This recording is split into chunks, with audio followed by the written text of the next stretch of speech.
Order, order. Prime Minister. Those at the sitting be now adjourned. Mr. Steve Webb. Thank you very much, Mr. Choban. Good morning to you. It's a pleasure to serve under your chairmanship this morning. I'm pleased to have the opportunity to raise before the House this morning the issue of planning enforcement. And whilst I shall be giving one particular example of an issue that's arisen from some planning applications that are currently under consideration with my local authority, obviously I fully understand, Mr. Chope, that the Minister wouldn't be expected to comment on individual applications, nor indeed would I expect the House to have the intimate knowledge of my constituency that you would need to assess these applications. So it's very much a broader issue that I seek to raise. And in summary, the issue I'm seeking to raise is the credibility of the planning system when the public see what appear to be flagrant breaches of planning rules going unpunished and undealt with. And that, in a sense, is the whole point of what I have to say today, that I'm increasingly finding that in different contexts my constituents are losing faith in the planning process because their perception is that people, as it were, to put it colloquially, get away with it when they breach planning conditions. And there is a particular set of circumstances where it appears to be particularly easy in the vernacular to get away with it, which is where there is a new planning application pending and the authority takes the view that because a new application is pending which it will have to assess and which could in principle be used, as they say, to regularise the situation, there is no point enforcing in the meantime. And whilst if all planning applications went through in 8 weeks, one might well say, well, that's a reasonable thing to do, the reality is that from the point where a council knows an application might go in, to the point where it does go in, to the point where the site visits happen, to the planning committee meeting, perhaps delayed to another meeting, and so on, can be a very protracted period during which residents feel that planning obligations are not being enforced. And my question really is whether the not unreasonable assumption that if you're about to sort it all out with a planning application anyway, you don't want to spend taxpayers' money on legal action or whatever, isn't potentially a loophole, which is very much, I think, the perception of my constituents. And I want to give 2 examples which I think illustrate this. They're quite different examples. And the first one relates to a quarry in my constituency. And I should say, by way of context, that my constituency has several quarries, that quarrying is a significant local employer, that most people, when they buy a house, know there's a quarry there. So this is certainly not an anti-quarrying speech in any way, shape or form, and that many residents recognise that, quarrying has to happen somewhere, and in fact there's a relatively limited number of places it can happen because you have to dig in the right place. So people in my area understand the need for quarries and recognise that you can't quarry silently and recognise there are traffic implications and so on. But having said that, they also want to know that where limits are placed on that activity, particularly hours worked and volume and scale of activity, that those limits will be observed. And the particular example I want to give is a quarry near a village called Wickwar in my constituency, which is now operated by, I believe, a Mexican company called Cemex, who took it over from RMC a couple of years ago. And that quarry has permission to extract 400,000 tonnes of limestone a year. It is extracting 750,000 tonnes of limestone a year and publicly admits that it has been doing so for over a decade. So we have this rather strange situation whereby everybody knows that the quarry is breaking its planning conditions. So it's extracting nearly double what it's allowed to extract, and its operating hours are beyond those that it is allowed to operate. So it's meant not to start until 6:30 in the morning, and it starts at 6 in the morning. And obviously that may be seen to be a marginal difference, but at 6 o'clock in the morning, if you're woken up, it's not that marginal. So residents understandably feel aggrieved about this. And what's happened is that the quarry have put in 3 planning applications to try and regularise this. The first, in fact, is to expand the area over which they quarry. The second is to extend the hours of the coating plant, which coats the stone that's been extracted to be used for things like tarmac for motorways and so on. And the third is to expand the hours over which the crushing and screening goes on. So some of those, as it were, regularise the situation in which is to say, if these applications go through, the quarry will be allowed to do the hours it's already doing, and indeed will be allowed to extract the volume it's already extracting. And I have been swamped with comments from residents of the neighbouring villages of Wickwaw, Church End, Charfield, Cromwell, who are, on the whole, very, very concerned about these applications. And they're particularly concerned about the fact that it seems that breaches have been going on for a very considerable time, and the feeling is nothing is being done, and that's really the issue I want to raise today.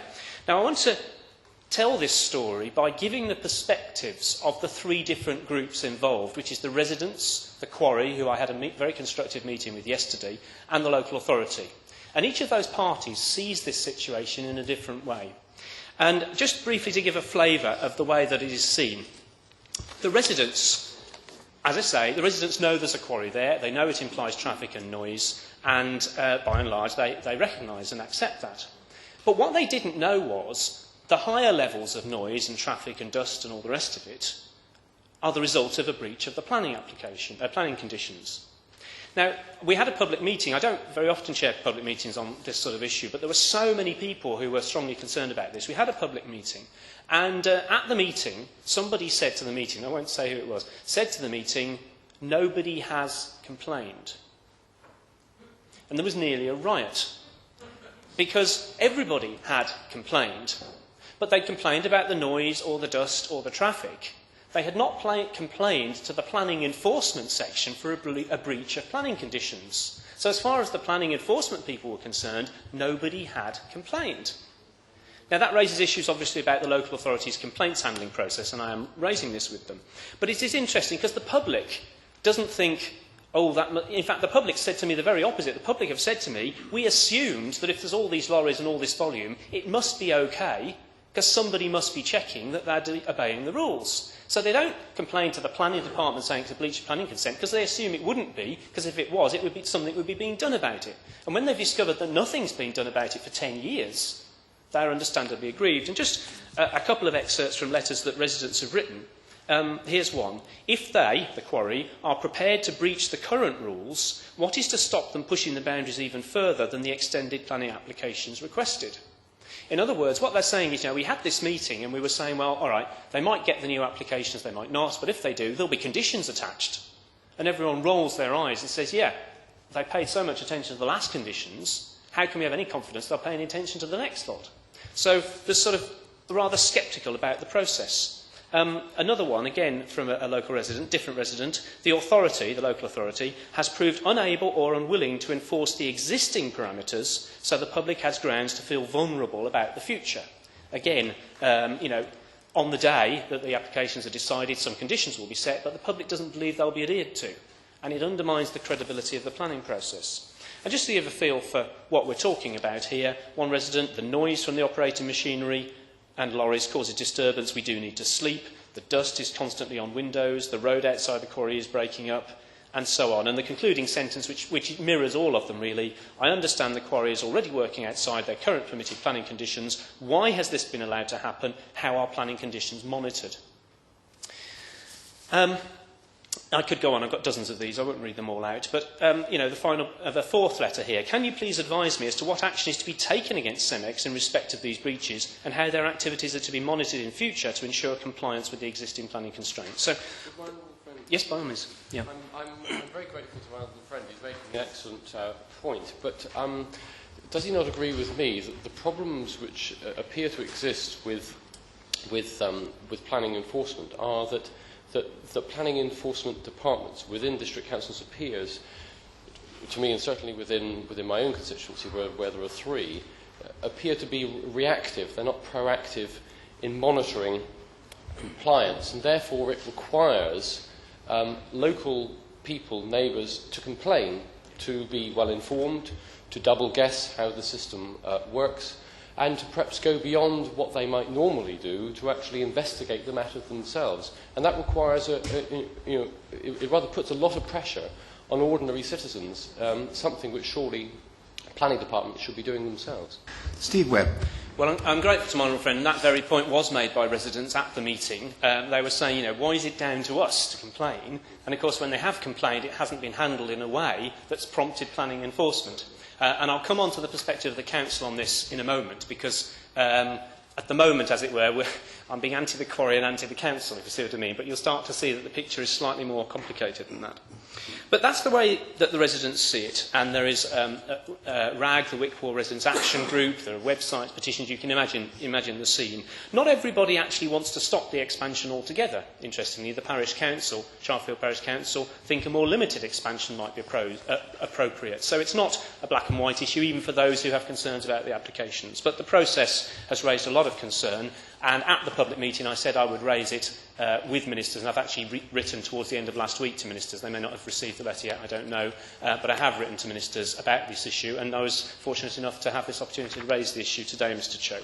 So that's the way that the residents see it, and it's difficult not to have a lot of sympathy. They pay their council tax, they know there's a limited amount of activity at the quarry, but they also want a quiet life, clean roads, and so forth.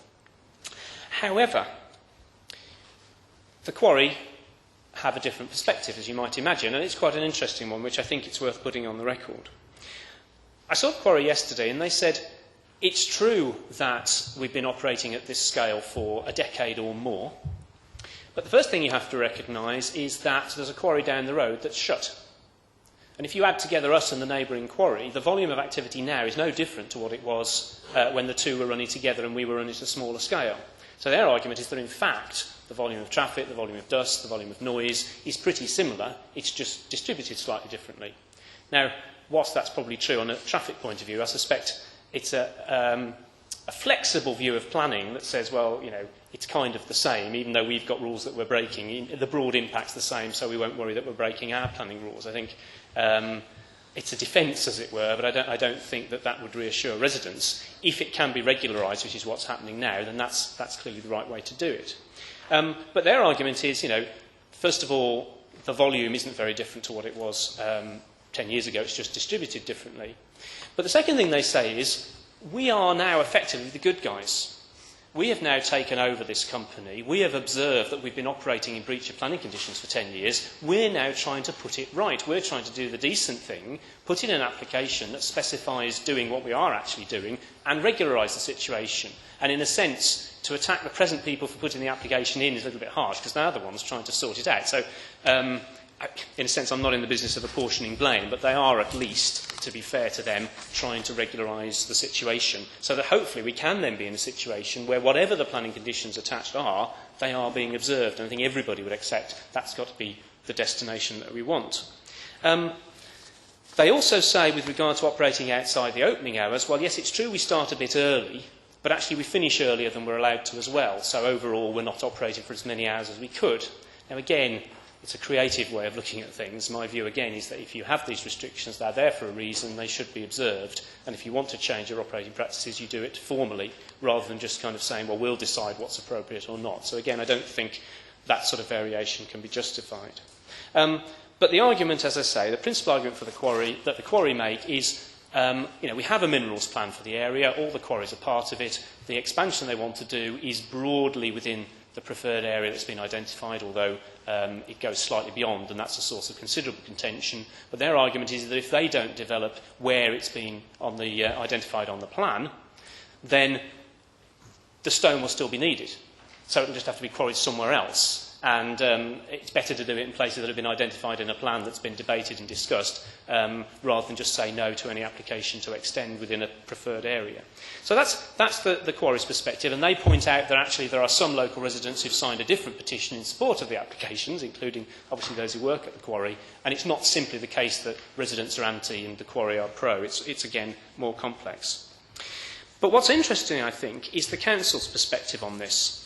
I've raised this with the council, as have local residents, and we've had two sorts of responses.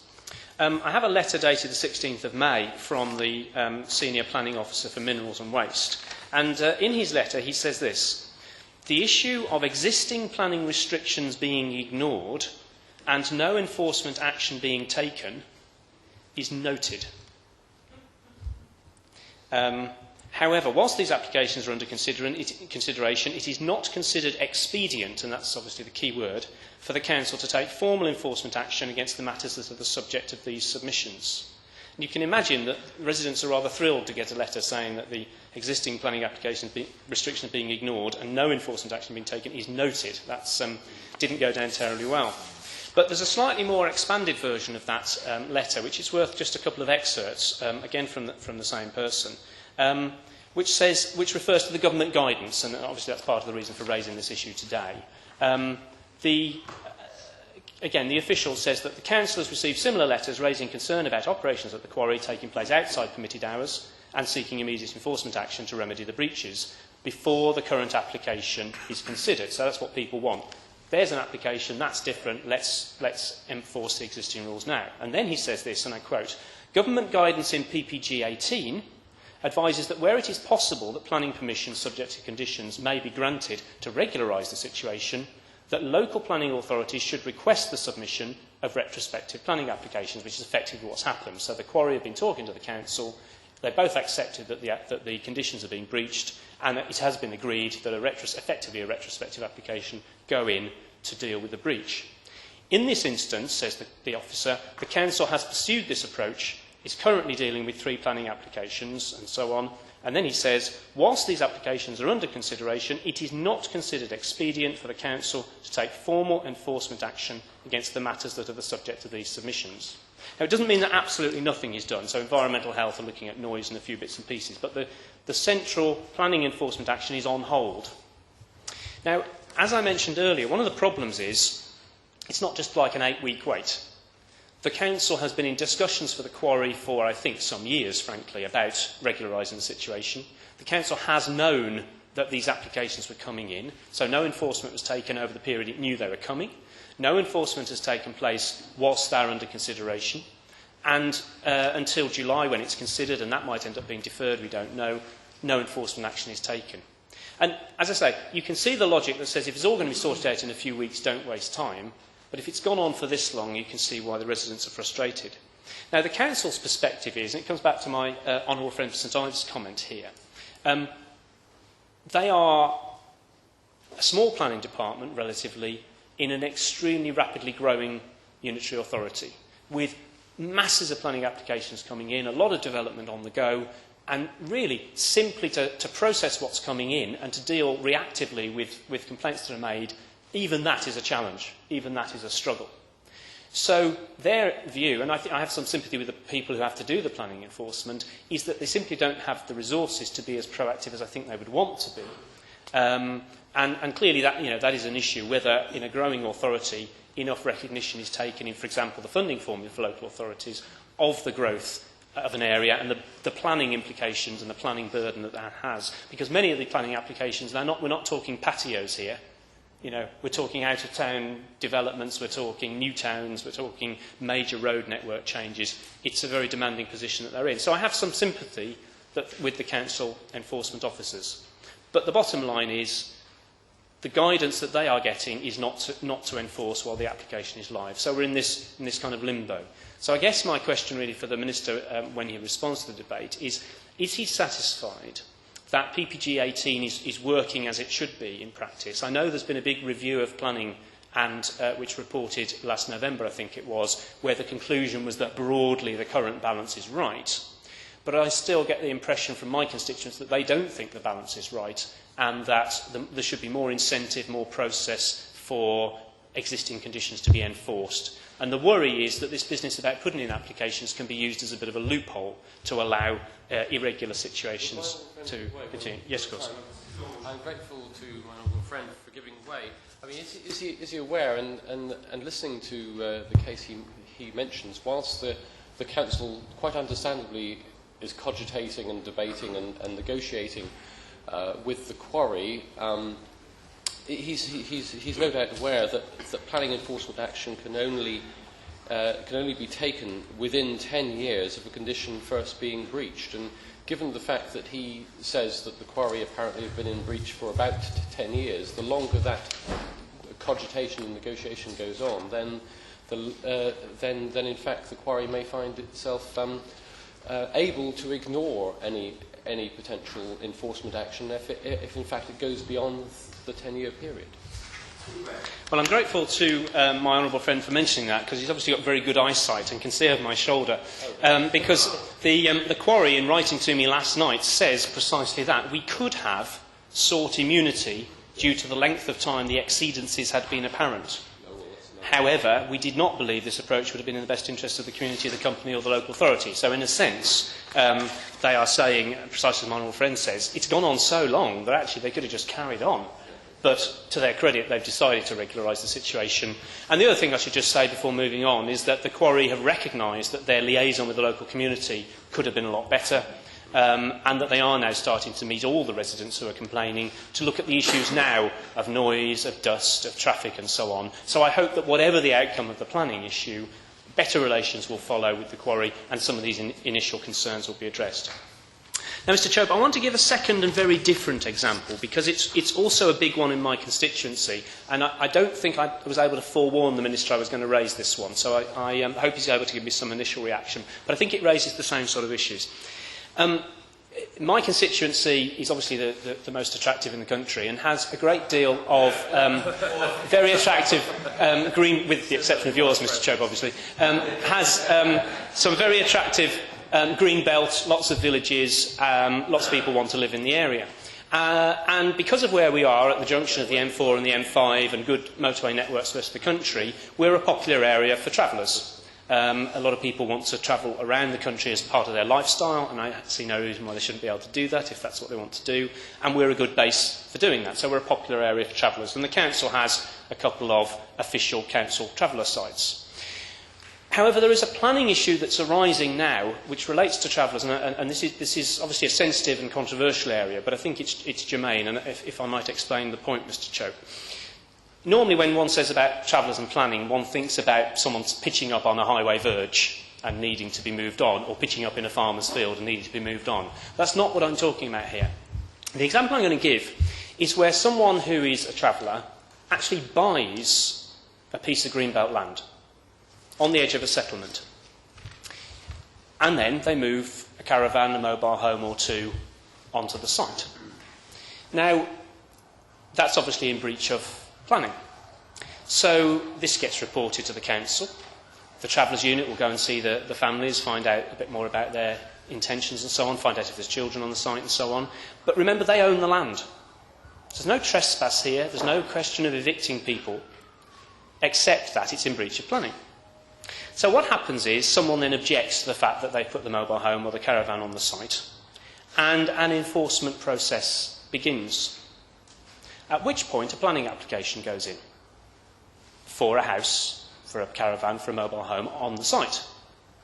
And then the council says, oh, hang on, there's a planning application in. We won't take any enforcement action because it wouldn't be expedient to do so. And very often these applications go on for a long time. Inevitably, there's social needs assessments of the families, there's assessment of the availability of traveller sites elsewhere in the area, and so on. And that's why I mentioned travellers. It's not, as it were, anybody pitching up on a greenfield site. There are particular issues about these applications that means they are handled in a different way, which is why it's germane not merely where they do it, but who does it. And so what tends to happen is the application goes in, there's no enforcement, the process can be very slow, and a month, 2 months, 3 months, 6 months go by, and local residents start to say, hang on a minute, you know, this is a lovely village, we'd all like to have a nice house on the edge of the village in one of those fields, and we couldn't, we can't, you know. We want somewhere for our kids to live in the village, and there's nowhere, so an extra house or two around the edge would be lovely if we could do that, but we know we can't. So how is it that somebody is able to do this? So the planning application goes in, and may well be turned down, routinely be turned down. So then, of course, you would think the enforcement happens, which it would do, except the appeal goes in. And, of course, the appeal can take months and months and months. And, in fact, the appeal is very often successful because of an issue of shortage of official sites. But in a sense, whether or not it's successful is sort of irrelevant.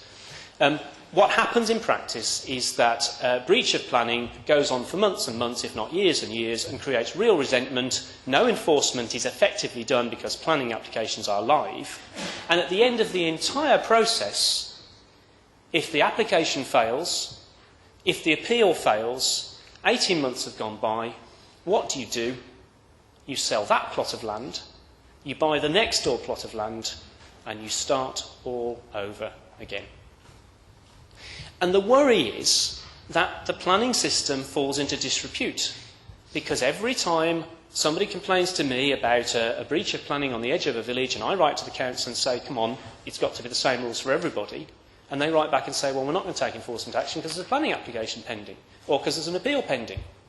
And so what's happening gradually is that the strategic planning of the area is being undermined by these piecemeal developments, but in any case, the public increasingly feels that the rules are not being followed. And I think, someone who has absolutely no problem with diversity, with different people having different lifestyles, it's not about that. It's about people feeling that the rules are not being followed, and frustration that there seems to be no way to make them be followed. So it's a very different example, isn't it? And the Quarry weren't too thrilled at me using it as in the same context, because they say, not unreasonably, it's a different issue. But the underlying issue, I think, is linked, which is to say we need a planning system that the public can have confidence in. They need to know that when restrictions are placed on something, they will be enforced.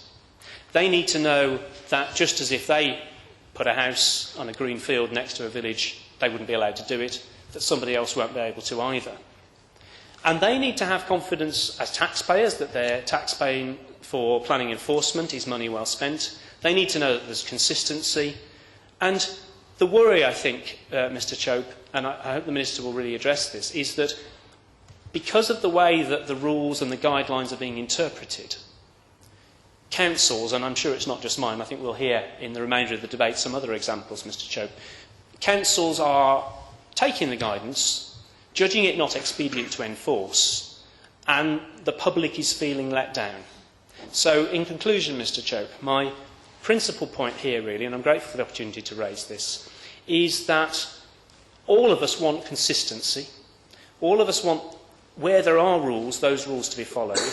The public, as my honourable friend says, don't want to have to turn themselves into kind of reporting all the time and, looking up the planning conditions to make sure they're being followed. The public expects that work to be done, and it isn't happening. And my question really for the Minister is he satisfied? I know there's been a big review. I know the conclusion was that things were kind of okay. Is he satisfied that the system is working as it should? Because I think my constituents are clear that it isn't. And does he have any views on how we can ensure more effectively that the tabling of a planning application doesn't become a loophole, as I think in the second example I gave, or more generally, that where conditions are imposed, they're effectively enforced in a consistent manner?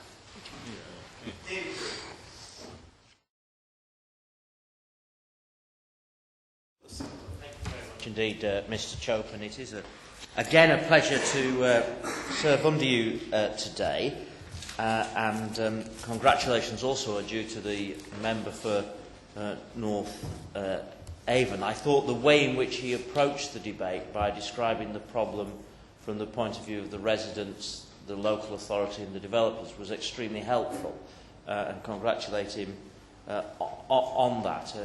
Obviously, this issue has raised real emotion in his constituency, and I've read the background to this, and as he has said, and as the honourable gentleman for the opposition has said, there is an understanding that I am limited in what I can say, but I will try to be helpful. In the short time available, Mr. Chope, I think it would be most helpful if I laid out the policy and then tried to answer the questions. So I apologise in advance to honourable members if any of the questions that have been raised haven't been answered, although I suspect that we are entering a period where debates around planning policy will come up the policy agenda because of the publication of the White Paper. So if I don't answer the questions today, I'm sure that my honourable friend, the member for Castleford and Normanton, Pontefract, sorry,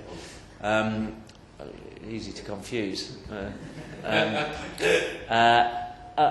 and she or her successors, or I and my successors, will come back to this point.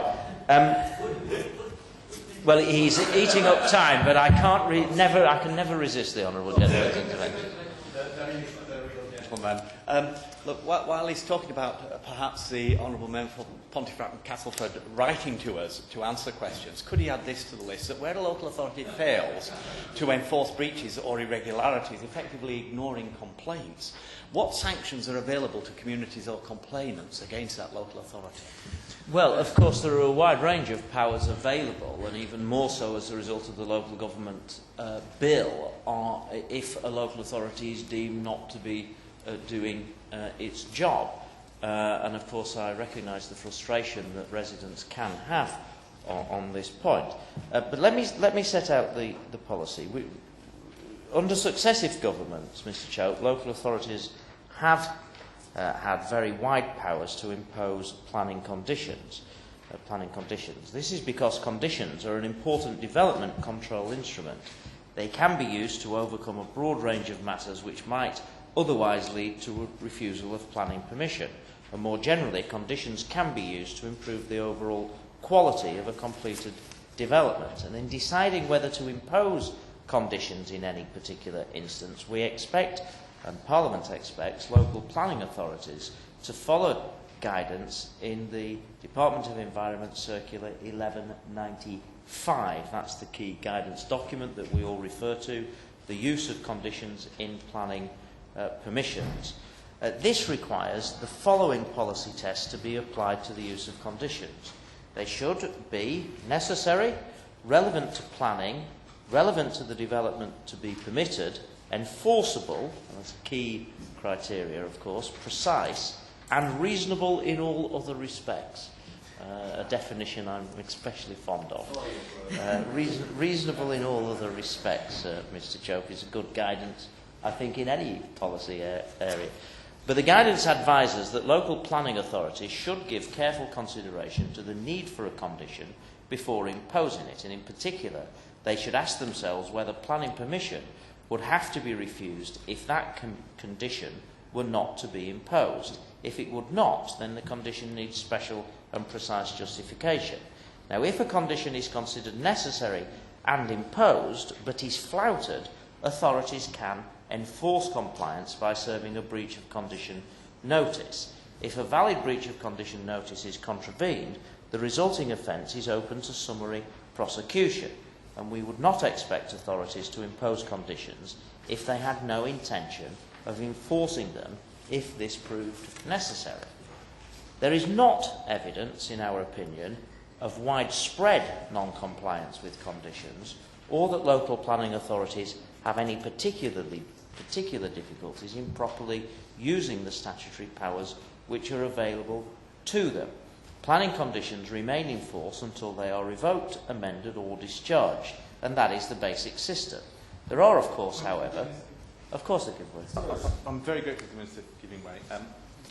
The issue of evidence there is obviously a crucial one then if we are to consider enforcement going forward with the planning white paper. As it isn't part of the consultation because it isn't in the current document, what would be the best route for stimulating the gathering of that evidence in order to take us forward? Well, Minister. Of course, the Local Government Association and the department meet regularly, and planning policy is, of course, one of the issues that is raised. It's a matter for local authorities to raise with us if they believe that their powers are inadequate.